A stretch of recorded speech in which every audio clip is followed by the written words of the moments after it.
average South African to also resonate with the culture and not look at us like wannabes.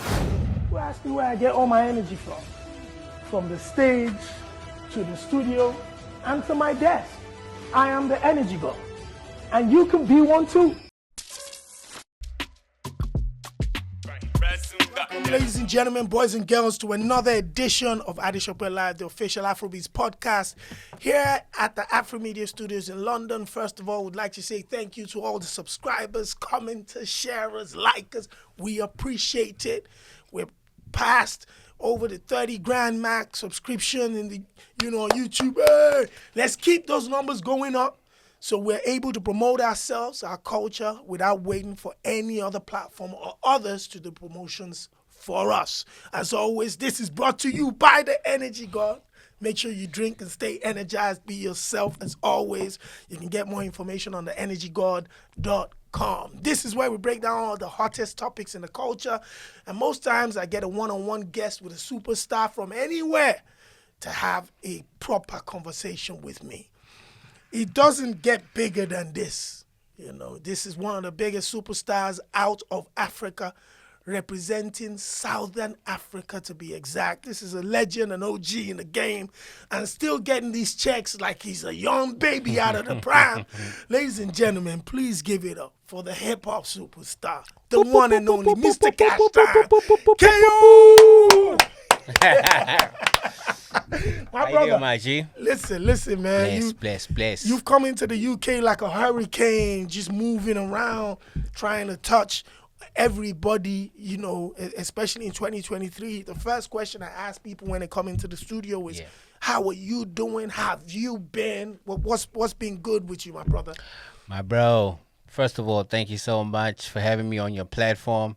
And let me also add the fact that your energy, bro, is so contagious, bro. Thank you, you know what I mean? And every conversation that I always have with you, you just allow me to, you just make it easy for me to be just comfortable and just speak from the soul. So appreciate you, bro.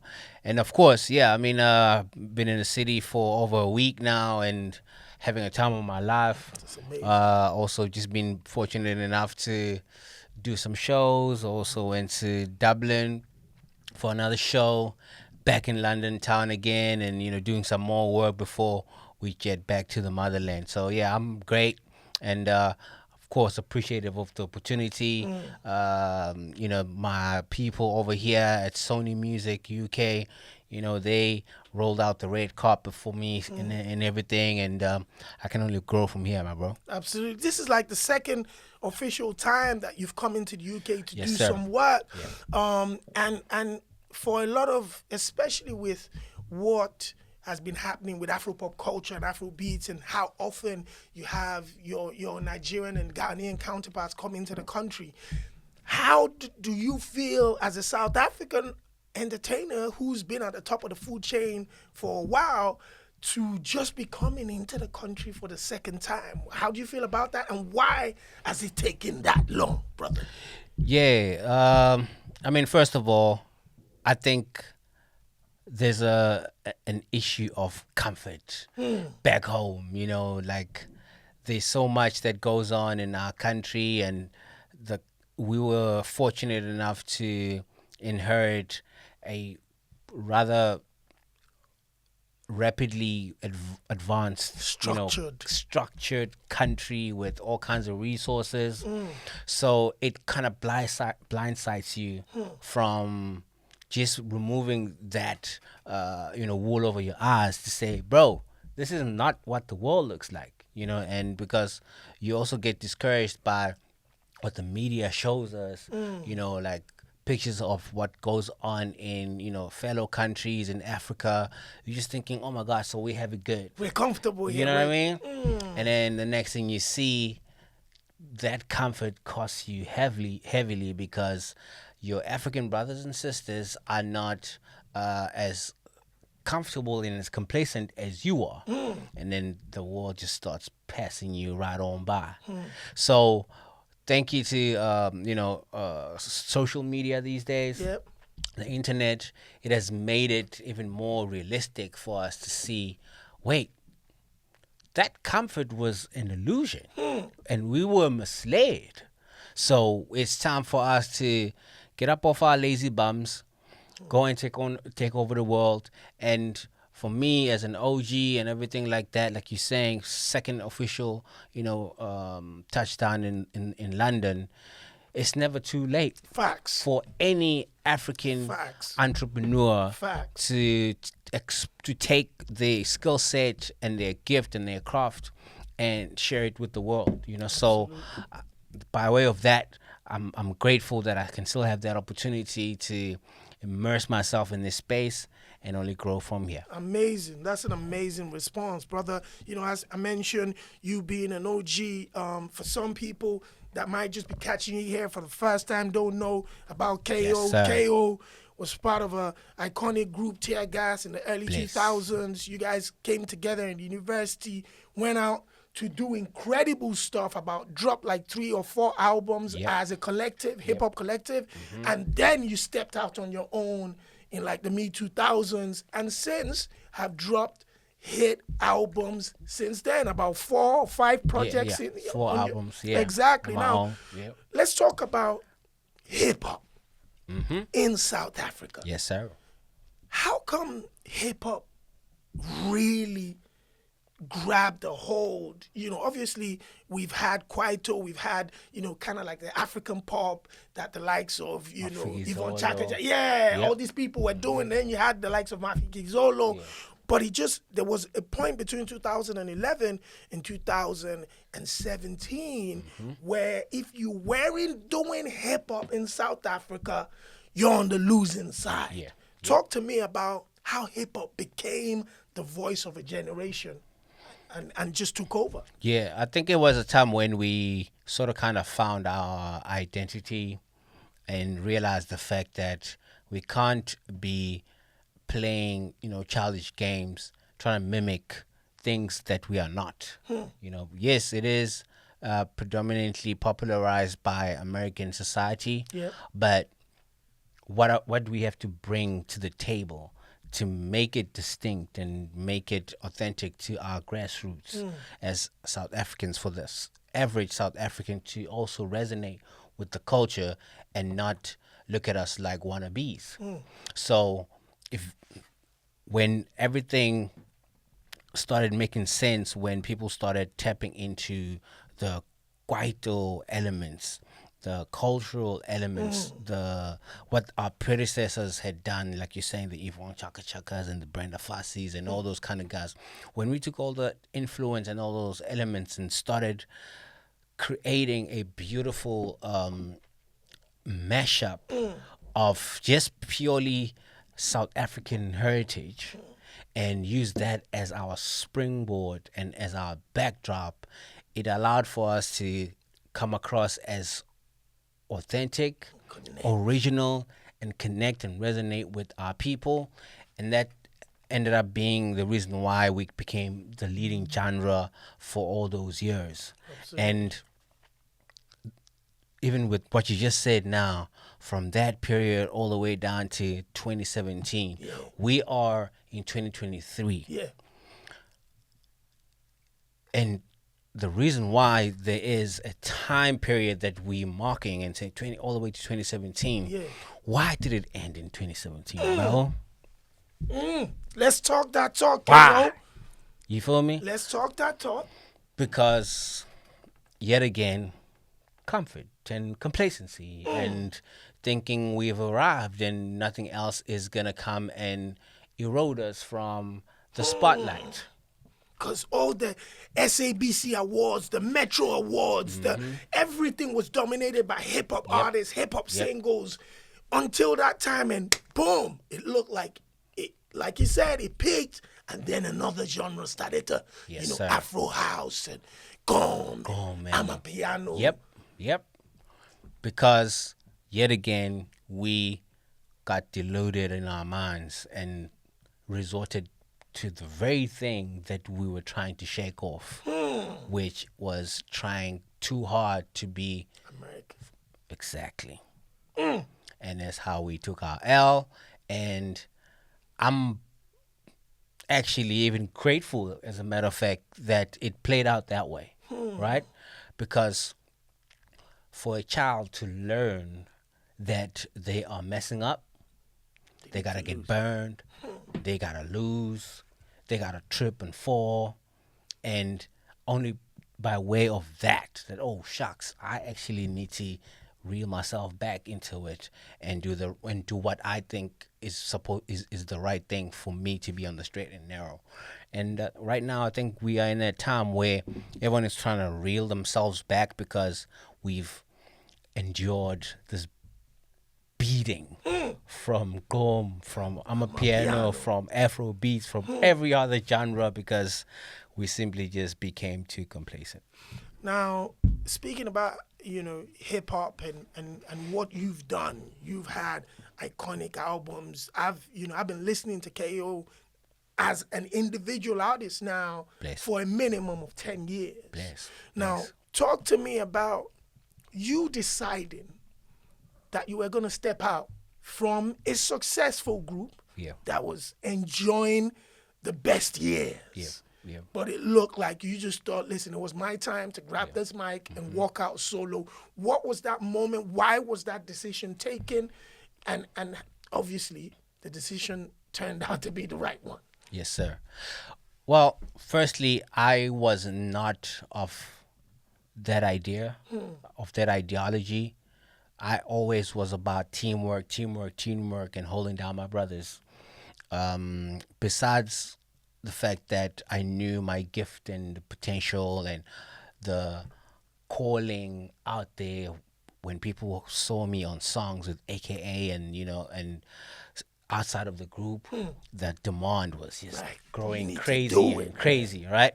But I never entertained it. I never fed into it until we got to a point where, as the group, the other guys felt like they were more ready than I was, and even though I still tried to talk us out of the idea of that, we saw one of the gentlemen working on his own individual body of work in the midst of the group run, and by way of that, now we are all just sitting now thinking, okay, maybe one of the reasons why he did that, he felt like maybe the group is holding him back, So we're like, okay, let's bless him and let him go do his thing. And then while he's doing that, I'm thinking, okay, cool, because there's already a calling for me and an appetite out there, maybe let me entertain it, right? I wasn't confident enough to do it. I recorded one record, we put it out, and it received a decent enough, reception. Yeah. And I was just fortunate enough that the second record that I recorded was a song called Cara Cara. You know what I mean? That was a hard tune. And then that's where I saw everything just come to fruition, and I'm like, okay, so I feel like now I've got the confirmation that I actually am him, bro. You feel me? Absolutely. And I started building from that point on. Speaking about building, you talked about, on songs with other artists like AKA. I told you this before, that you're one of not only the only artists, one of the very few artists that I am aware of in Africa, that in the last 10 years, regardless of your genre of music, every time there seems to be a superstar about to rise, a star about to really shine, you've always been side by side. Yes, sir. We've seen Yes, you sir. with AKA, we've seen you with Nasty C, we've seen you with others, and now we're seeing you with the Young Stunners and the Black. Yeah. You're always there, not only to share the stage, but also to bless them and push them forward, to give them that backing, to say, listen, this is the next guy, y'all better check him out. And for a lot of artists and entertainers that we've seen in the past, that seems to be one of the hardest things to do. Yes, sir. Because it's almost like you're ushering in someone that possibly might be taking your spot. Yeah. So Yeah. people don't usually do that. So talk me through, first of all, noticing when a star might be a diamond in the rough that needs a little bit of spotlight. And second of all, you feeling comfortable enough to say, yo, let me put them on. This is the guy. Being a fan and being a student for of the game, is the key thing for me. With you being a whether you're playing your podcast role, Yeah. when you see Facts. the next guy. Facts. I heard of the curve. Okay, say, he's got something. How can I collaborate? Facts. You know what I mean? And give him the cosign or even put him under my wing or XYZ, because that keeps you fresh. Facts. You feel me? And also to the audience, you get to look like, oh, actually, that's why I mess with homie, because he's always just been the guy that opens the door. Facts. And you know what I mean?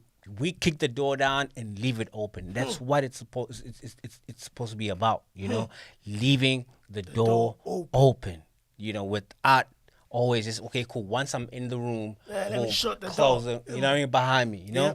So I always try to move that way.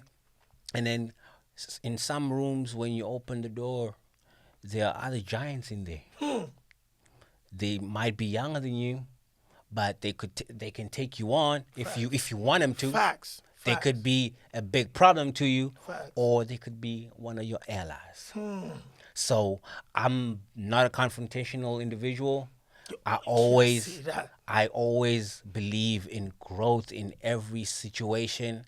So there's a comfort aspect in me when I see the next person and I see the anointment in him to say, okay, so he's about to be a problem. Let me ingratiate myself with that individual. Let me see how I can learn from him. The fact that he's younger than me doesn't mean anything. You learn every day. Absolutely. Let me learn some from him. Let me soak up that energy, and he's gonna soak up the Game. veteran energy from me. You know what I mean? And we can, because iron sharpens iron, my bro. That's just how I feel. Yeah. You mentioned the fact that you're non-confrontational. I went into history books and I realized that even as a hip-hop artist where it's like a battle scene, you always seem to respond to being called out. Yeah. It's never you coming out saying, nah, fuck this, that, and the third. Yeah. You're always responding Yeah. to some form of disrespect in your opinion, or words that you thought maybe, nah, man, Yeah. you can't say that. Yeah. You're always doing that. Yeah. Let's talk about the hip hop culture globally. In the sense that there's also that competitive edge where people fire shots all the time and people are always coming for you. There's a young guy that came out maybe last year that you had to also respond to. Talk to me about personally how you feel about beefs, battle beefs in the hip hop game. Is it something that you're happy about? Some people are like, let's get it. Whilst other people are like, oh man, now I have to respond to you. All right, I'm gonna put you to sleep, young.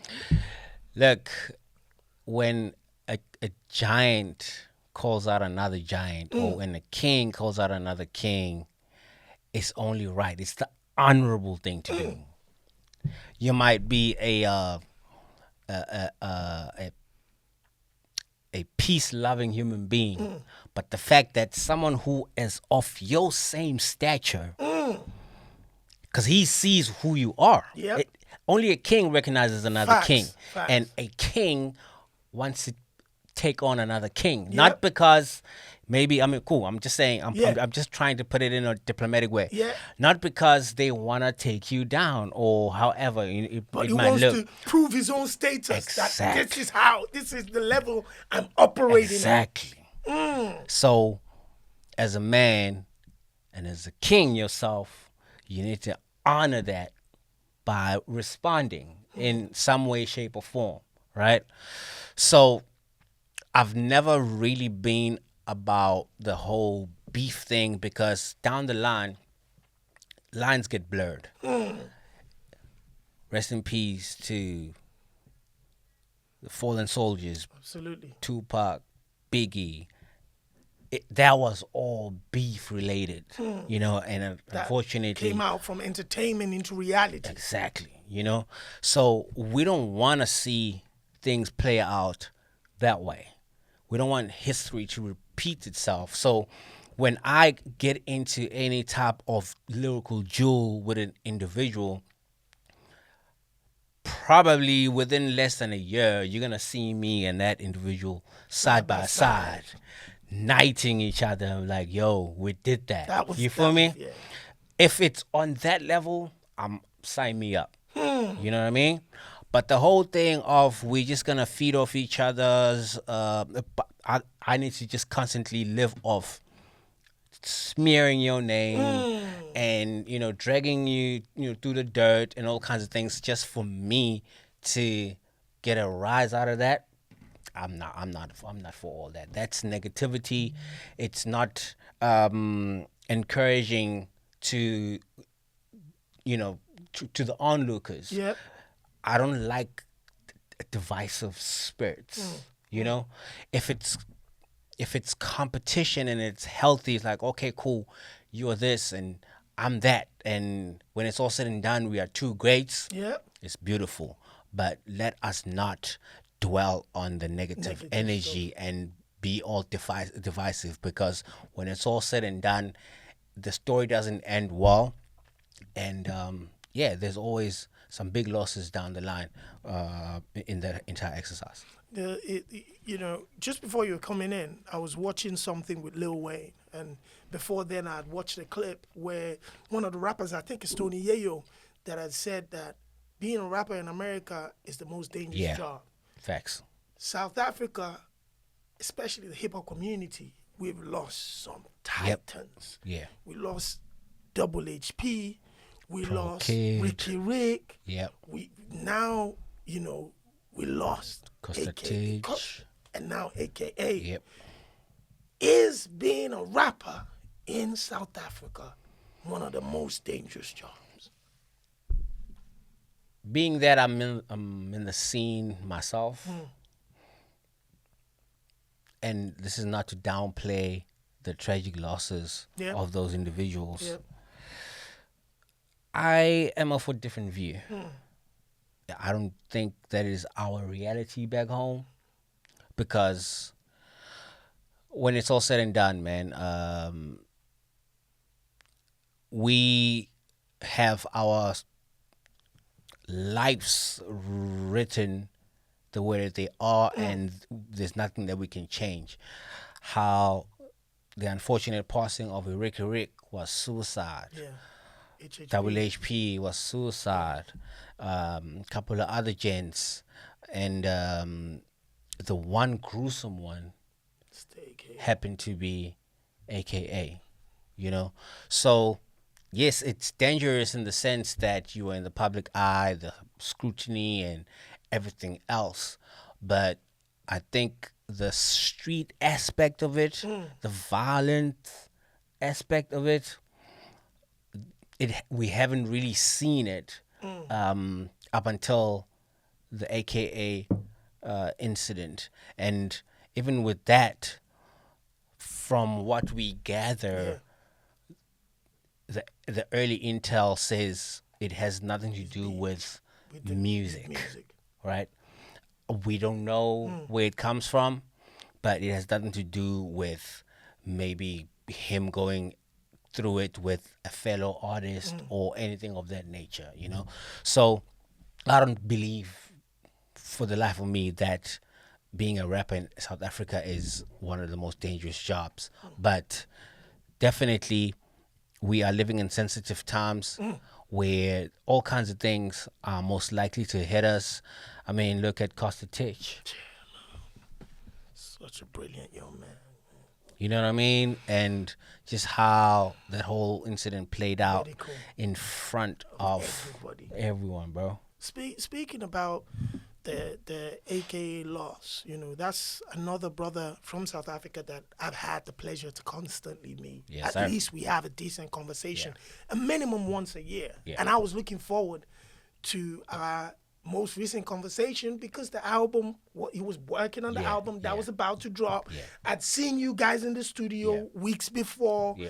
That's one of the, I tell you this, during the pandemic, the height of the pandemic, one of the two most exciting videos for me was one, AKA performing Call Me Out on his house. You could be my bodyguard. Yeah, and yeah. that was crazy to me. Yeah. And the second one was when you and him linked up at, I think it was a party, an impromptu. Oh yeah, and yeah, you the- just the went Run on that. Josie. Yeah, that was Yo, that was goosebumps. that was goosebumps. Yeah, Now, for yeah. you being that tight with that brother, not only on a business level, on a personal level, Yes, sir. to have seen how he was taken away from his kids, his parents, his girl, his friends. What does that? I think about that video once a week. Yep. How are you dealing with that, man? Bro, the craziest thing is because I saw him 3 days before he passed on when we had just decided, like literally that night, that we were going to record a joint album because we've been talking about it for so long, right? So I'd called him to the studio and we had recorded the first record. We just finished. He just gave me he just saw the recorded an video. amazing verse, right? One thing to this moment, and this was him coming out of the booth after recording the verse. And he was so excited and so charged up. The one thing that I remember was him saying, "Thank you for this moment, bro." And then he held me. God damn it. Like he was that type of guy. He was very affectionate Yeah. and appreciative, right? We still hugged it out when we were leaving the studio. That's neither here nor there. I remember literally that embrace, like it just happened a second ago, when he was walking out of that booth and said, "I did that, and thank you for this moment." You know what I mean? So, and then waking up 2 days later and I get a call, "Hey, this has just happened." That's just crazy and unreal to me. Like for the first few days, I just didn't even react to it. I was just numb, just going through it. Okay, cool. All right, hey, so shocks. Okay, so we just lost one of us. All right, cool. I'm going to the memorial service. You know, pay my respects and everything. Even performed over there. It was only, I think, 3 weeks later that now I'm like, wait, so this guy is actually gone, bro. This man is actually gone. I couldn't, let me tell you, the first time I listened to this album that he just put out was the day before I flew to London. Wow. You stayed away from hearing his voice. Yeah, this was about less than 12 days ago. Wow. That was the first time I listened to that album. Wow. Because for the life of me, I was just trying to prolong, the fact that I'm still gonna hear music from him, and it still hasn't really, settled properly in my spirit, because I could be having the most beautiful day, like, you know what I mean, and then suddenly, like, boom, it kicks in, like, wait. That man is actually gone, bro. That's crazy to me. But I mean, we're gonna do what we do and continue celebrating my guy's life. And just this past weekend, there was an award ceremony out there. Me and him were nominated neck and neck. Neck and neck a couple feel me? times, and I saw you congratulating the Legacy family. Yes, sir. And then, I think it was a beautiful send-off. He won most of the categories that we were nominated in. And then I think for me, man, it was a beautiful way to give that man his flowers. Even if it's happening, posthumously, because I'm still privileged enough to sit here, do another interview, Facts. and potentially release another album. Facts. You know what I mean? Lord willing, I could still potentially put out another record that makes me eligible for another award. Yeah. That was his last run, my dog. It's different. So I can't feel no type of way. Yes, sir. Does that change the way you move in SA? The craziest thing is, and I know artists and entertainers all around the world, this is how standard, this is how everyone moves. Security, Yep. entourages, Yep. and all those kind of things. Yep. I've never done that in my life because I just felt like, come on, dog. I'm from here. I'm from here, and like, who's looking at me sideways? I don't have no ops. I don't have a reason to look over my shoulder or anything like that, Since that week, bro. Everything changed. Since that week, it's different. It's different. That's all I can tell you. Everything's changed. Yeah. Now let's talk about, you've, like I said, you've dropped projects in the past, and then your last or latest album is off of a trilogy. The first one was iconic.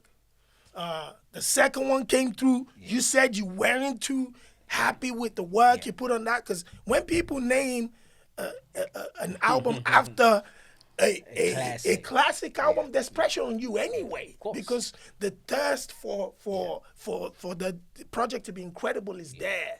You came with the second one, I think it was in 2017. Yeah, it was. And now 2022, you decided to put a third one out in that trilogy series. Yeah. Knowing fully well that there was pressure for the second one, and you personally felt you didn't create it to live up to the first one. Talk to me about the pressure going into the third one. There had to be, because now the critics are out. Even you're your number one critic at this time. Yep. So talk to me about that. I am my number one critic, but also I am the overseer, the coach, and the player who knows well enough when the time is right and when I am. It's almost like when LeBron or Steph Curry, when they in the zone, When bro, they heat up, the fact that they just lost the championship Yeah. the previous season Yeah. doesn't matter. Facts. How is this season looking like? Okay, so we're in the playoffs, or we're in the semis, or we're in the finals. Okay. We in a roll. We're on a roll. So that's how I was feeling when I was putting that entire album together, this last one. And I knew I couldn't do no wrong. I knew that the anointment yet again was about to take center stage. I didn't know the magnitude of the story and the success that would come with it, but I knew that that was the right button to push, and guess what? A lot of history came with that. Diamond selling single out of that album. They had to create a whole new category to be able to celebrate the success that Sete has had in South Africa. Ladies and gentlemen, you deserve a round of applause for that one, my brother. You know what I mean? You already. You know what I mean? Diamond selling single. That's crazy. And that record has now resonated around the world. It's one of the reasons why you're here right now. And the interesting thing is, KO the rapper made a singing song. And that's the record that has completely smashed the records. Yes, sir. Talk to me about deciding that, listen, man, why don't we try this instead? And making that a record to go. Leaders lead from the front. You feel me? And in the midst of everything going on, especially in South Africa, where wherever you turn, it's amapiano, and amapiano is even taking over the world, which is an applaudable and an amazing Absolutely. fleet and a run that also me myself I feel like damn it's almost like when you're watching kids playing double dutch. Yeah. And You're you're like, waiting for your like, turn. you feel me? But even with that I was like wait maybe I could go set up my own double dutch and see how that plays out without turning a blind eye to what's happening over there. So Afrobeat is also doing some crazy things all over the world. So I'm still in tune with everything that's going on. So I'm like, okay, cool, let me create something that will resonate with my South African people, but that will not be too far fetched from What's happening on the other side of other Africa. exactly, and also that's not too far fetched from what's happening in South Africa with amapiano. So I'm creating an Afro pop track, and I'm gonna pull someone from the amapiano space in the form of Stana, someone that who is now turning into a darling over there, and you're gonna see him in a different light. You're gonna see him on this. I'm pulling out myself from what you've seen me do over the years, and I'm gonna put myself on this canvas, and then I'm also gonna go and draw Blackie, who is the new, almost like trap god over there in SA, and I'm gonna put him on this record. And guess what? We all gonna do? None of us is gonna rap. We are just gonna sing and have fun. That's confidence on this record. I'm not gonna lie. That's mad confidence, man. Appreciate it. You could have appreciate been comfortable with it because of your OG eyes and what you've seen in the music business. But what about the young guys? How did they feel being put on something that they ain't never rocked with before? I think that's also another thing that I appreciate about my encounter with this school of artists that are emerging from back home, especially. I mean, as a matter of fact, even in especially in Africa, being in a room with Ruger and him telling me, quoting some of my lyrics, I'm like, bro, you're not even born, man. You know, you were a baby, you know, and he's so in tune with my history. And I'm like, that's crazy. You feel me? So coming back home and seeing how the respect from a young stunner who is also up there, like who's popping. It's killing the amapiano scene. You know what I mean? Right now. And he doesn't actually even need me. So, and then the same goes for Blackie. Yet they are able to be humble enough and respectful enough to say, "Oh shucks, that's OG in him, and he wants us to do this. All right, cool. Let me give it an ear. Oh, there's actually something special over there." I told him, I'm like, this record is probably gonna be top 5 biggest record in the country this summer. I said top 5 to him. They're like, okay. They not like they co-signed or like they felt guessed enough. They were like they were listening they to just you. they just nodded. They're like, all right, if you say so, OG, you know, type of thing. They wanted to see it happen for them to believe it. You know what I mean? And as life would have it, God said, nah. You said top 5, big dog? How about we make history with this record? You How feel about me? we smash all type of records with this? You understand? So I have to tip my head off to them for trusting me with their craft. And for them to be comfortable enough to say, you are OG and anything, but I hope me standing next to you brings back the returns and the blessings and the knighting that I need. I hope this is not a futile exercise for my trajectory. And here we are. It came back tenfold. Crazy. Beautiful thing. I wanted to ask you, South Africa has been a beautiful home for not only us as Africans, going over on holiday and stuff like that and doing so many incredible things there, but most especially the creatives from the West, Nigeria, Wizkid, Davido, Runtown, the list goes on, man, have gone into South Africa. Maybe it's for visual art. Maybe it's for audio art. There's always been some source that we're tapping from and kind of adding something to and taking to the rest of the world. South Africa has always provided that type of haven. How do you feel as a South African, all South Africans feel about the fact that it's almost like we come in, dig for gold, we load our bags, and we're off, riding into the sunset? What are the thoughts around that? I don't think we actually have gotten to a point where we have really sat around the table and said, wait, so this is what they're doing to us? And not to say it's not happening, right? I think it's more so a thing of we, instead of looking at our own brothers and brothers and sisters of color, the first go-to pushback is white folk. We're saying, yeah, they came and they stole everything, right? But even in that, there is a thing of also we talk about it, but we don't do anything about it.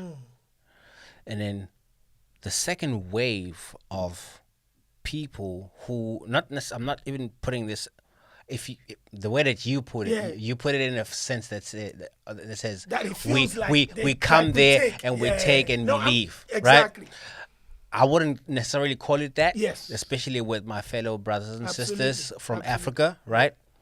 But if we're gonna look at it that way, when people react to that, some ignorant people back home. Absolutely. That's why I put it like that, because because of the ignorance that probably has followed the likes of xenophobia and stuff. What are the general feelings? So that's why I had to step aside. I had to precede that with mentioning people of other races first before coming to our African brothers and sisters. So we are aware that this is what the white folk did. So now when our fellow brothers and sisters from the continent also come to get their own share and also build their own lives on the same land that we all share as Africans, we are quick to react to our own, but we can't do the same to the white folk. So there's one thing that's trending right now. They call it a selective outrage. Selective outrage. Shout out Will Smith. You feel me? Selective outrage. And why do we feel that our fellow brothers and sisters are coming and he's taking from what they take from us, and then they leaving? Why can't we react the same way to people of other races that have no right to even come in there? Exactly, right? So I think there's just that that type of energy where we need to get our priorities straight and understand empowering one another, building communities, instead of being quick to collude with people of other races and looking at them as kinfolk instead of people of the same color as us, right? Because when it's all said and done, when people of other races do what they do for their people, they don't do it for us. They still have themselves as the top priority. Facts. Right? We need to take care of our own. Exactly. So when our fellow brothers and sisters from the continent come, it normally doesn't look that way. Yep. Because they are there Fact. to feed themselves, yes, and build. take up and build amongst the community. Absolutely. With all of us. Because a lot of times, if I'm not gonna lie to you, it's not like people from outside the country come, take, and leave. Yeah. No, They usually come they and come settle. and stay. Yeah. You understand what I'm saying? It's family. So, what do you do when someone who's from outside the country moves in next door, or when that person is now a potential supplier to your business? Facts. You do business. Facts. That's all you do. Grow. You grow. You know what I mean? You grow. join forces, you form an alliance because you can learn from one Absolutely. another. That is just simply how we are supposed to look at it. But some people, unfortunately, because of the ignorance factor, it plays out different. Final questions. Like we both agreed that hip hop took a hit, and the other genres have come in and doing what they're doing. What advice do you have for the hip hop community in South Africa to get back? I can tell you this. I don't think this is no breaking news. Look at hip hop worldwide. Hip hop worldwide has changed, but for the most part, it's kind of dipping as well. If we are drawing from American hip hop, go look at the charts right now. What's the top 5 hip hop song that's on the charts right now on the Billboard? We were just Hardly- talking. Myself, hardly any. Myself and my producer, who's a big hip hop fan, we were just talking about the NBA YoungBoy, who's been dominating YouTube and stuff, but he's just getting into a 1-2 with academics because his sales is dipping. and he's in an uncomfortable position. He's never been in that before. And then now academics is not gonna support his music. You know what I mean? So you can't blame the media for your own product, or maybe even for your own antics, right? You need the media as your allies, regardless. Facts. You know what I mean? I can't be beefing with whether it's BBC or anything of that nature, because I still need those guys as a portal to my audience. Facts. Right? So the little things like that, those are antics, neither here nor there. I just feel like, as a whole, hip-hop is unfortunately on a downward spiral. Whether it's being done intentionally by the powers that be. Powers that be? All I know is this. African music is about to take over the globe. Talk that talk. It already has. Talk that talk, my brother. So if you are an African artist, well, I mean, we were talking about, you asked a question about South African hip hop and what the young guys coming in should do. I think I'm a walking epitome. Yeah, a walking epitome of when this is not working, you do that. And you still make it hip hop, because hip hop is culture. I look at it this way, bro. I think the biggest hip hop acts that come out of Africa right now, I said biggest hip hop acts. Burner. Wiz. You know what I mean? Because they still move in that those sauce. are hip hop acts. You know what I mean? They still move in the sauce. That's- Even Davido. Exactly. Davido walks Yes, through the of door, course. you think it's from Atlanta right there. Afrobeats is hip hop. I like where you're going with this. Facts. Afrobeats is hip hop. Absolutely.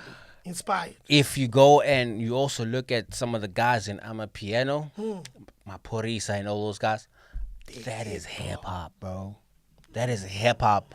Whether it's just because it's the sound, but But the the culture, attitude, the essence of it, and the pillar at the core of it is what they took from hip hop and put it there, and then the sound is just the one thing that makes them distinct from everything else that's out there. But they are still hip hop as it comes. So, as a hip hop artist in South Africa, you don't have to go and make amapiano. You don't have to go and make Afrobeats, but you can switch up from anything that is core hip hop right now purely because the world says we are kind of moving away from that right now. Look at other avenues. That's all I can tell you. My brother, as always, it's a pleasure to sit down with you, share knowledge with you, and be in your presence and your essence. You've blessed us with talent for years, and you continue to bring your genius back to the table. Hence why in 2023, here goes a diamond-selling single off of another incredible album. I look forward to many more conversations like this, and I just want to tell you this. You are not only an incredible ambassador for South African music, South African hip-hop, you are an amazing ambassador for African pop culture. And I salute you, brother, for everything you're doing and have done. Ladies and gentlemen, it is the indomitable KO! Bless up. Bless up. Boom, boom, boom, boom, boom. Don DeMarco. Thank you, brother. Thank you, brother. Right.